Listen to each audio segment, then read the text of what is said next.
एक तो आईवीएफ के बाद ऐसा नहीं है कि आपको बिल्कुल बेड पे ही लेटे रहना है। नॉर्मल तो आपकी मेडिसिन लेना बहुत ज़रूरी होता है क्योंकि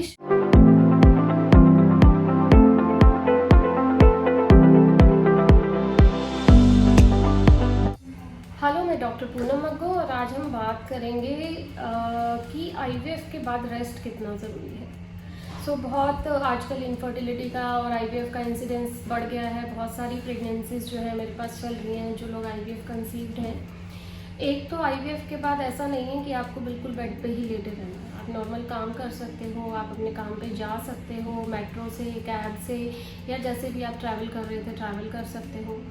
एम्ब्रियो ट्रांसफ़र के बाद कई बार हम 10-15 दिन उनको घर में रहने की सलाह देते हैं। वो भी इसलिए नहीं कि आपको बेड रेस्ट करना ज़रूरी है, इसलिए कि आप बाहर जाएंगे तो आपको किसी तरह के वायरल इन्फेक्शंस हो सकते हैं। तो मेनली हमारा मोटिव आपको इन्फेक्शन से बचाना रहता है। उस पीरियड में अगर आपके घर पे भी गेस्ट आते हैं, किसी को खांसी जुकाम बुखार है, तो आप उनसे थोड़ा डिस्टेंस पे रहें, अपना ध्यान रखें इन्फेक्शन के लिए। ट्रैवलिंग पर से या फिर आपको अगर काम पे जाना है, घर का काम करना है, तो उसमें कोई दिक्कत नहीं है और एक तरह से आपके लिए वो बेनिफिशियल ही होगा, क्योंकि आप जितना खुद को बिजी रखेंगी आपका स्ट्रेस जो है प्रेगनेंसी रिलेटेड वो उतना कम रहेगा, और स्ट्रेस कम रहेगा तो आपके प्रेगनेंसी आने के चांसेस ज़्यादा रहेंगे।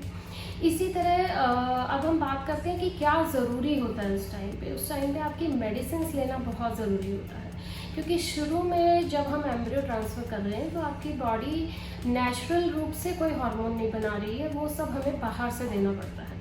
शुरू के 1.5-2 महीने ये काफ़ी इंपॉर्टेंट होता है, उसके बाद भी होता है इंपॉर्टेंट, बट शुरू के टाइम पे काफ़ी ज़्यादा इंपॉर्टेंट होता है कि आप अपनी सारी दवाइयाँ टाइम टू टाइम लें।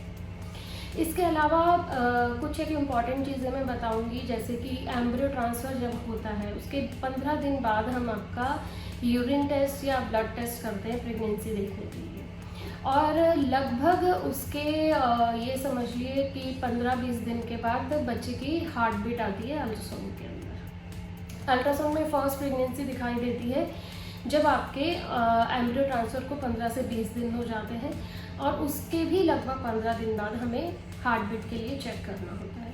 हार्ट बीट आना अपने आप में एक बहुत अच्छा साइन होता है, और उसके बाद ग्रेजुअली धीरे धीरे हम आपकी मेडिसिन कम करते जाते हैं। सेकेंड और थर्ड ट्राइमेस्टर जो होता है आईवीएफ प्रेगनेंसी का, वो अमूमन जैसे नॉर्मल एएनसी केयर होता है, नॉर्मल जो गर्भवती महिलाएं हैं उनकी तरह ही रहता है, उसमें कोई खास चेंज नहीं होता। कोई एक या 2 मेडिसिन एक्स्ट्रा हो भी सकती है और नहीं, डिपेंडिंग अपॉन कि आपका केस कैसा है। और आई होप कि मैंने आपकी कुछ क्वेरीज सॉल्व करी होंगी। फिर भी अगर आप कुछ पूछना चाहें तो पूछ सकते हैं, नीचे लिखे कमेंट सेक्शन में लिख के। हम कोशिश करेंगे कि हम अगला वीडियो उस पर बना के भेजें। हम रखें आपका ख्याल।